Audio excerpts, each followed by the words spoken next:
quelques progrès sur l'incendie géant de Californie. Des dizaines de milliers d'hectares sont partis en fumée depuis mi-juillet en Californie, les flammes profitant de la sécheresse et de températures élevées pour se propager dans des zones difficiles d'accès, mais les pompiers ont enregistré ces dernières heures quelques progrès sur le brasier record.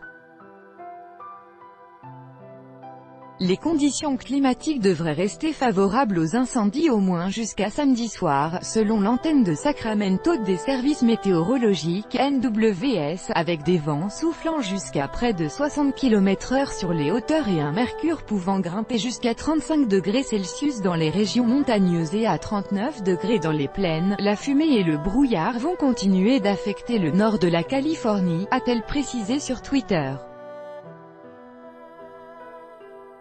Température supérieure et inquiétude croissante sur les conditions climatiques favorables aux incendies en fin de semaine.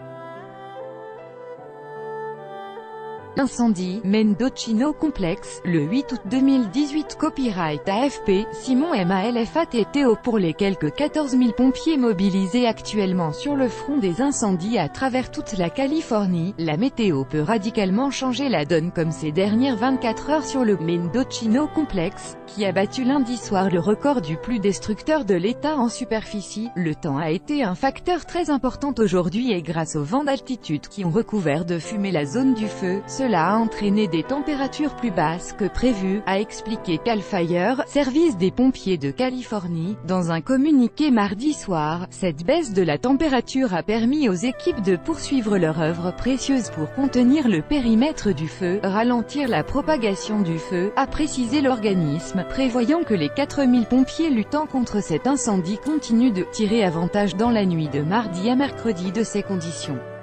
Selon le bilan à 14h GMT mercredi, le Mendocino Complex a détruit plus de 121 000 hectares depuis le 27 juillet et était circonscrit à 47%, soit une bonne progression par rapport aux 34% signalés à 2h GMT.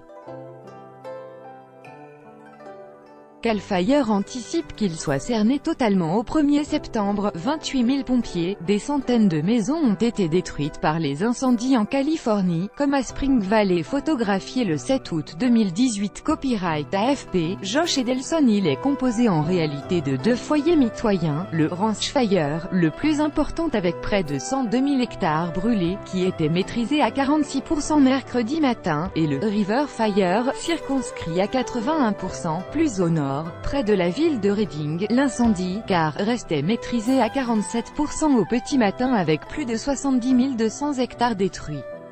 Plus de 4 700 pompiers luttent contre ce sinistre qui a causé la mort de 7 personnes depuis le 23 juillet et a réduit en cendres 1600 bâtiments, dont un millier d'habitations. Autre brasier d'ampleur, le Ferguson Fire, qui a contraint à la fermeture partielle du très touristique parc de Yosemite. Mercredi matin, il était circonscrit à 43% et avait détruit près de 38 500 hectares depuis le 13 juillet.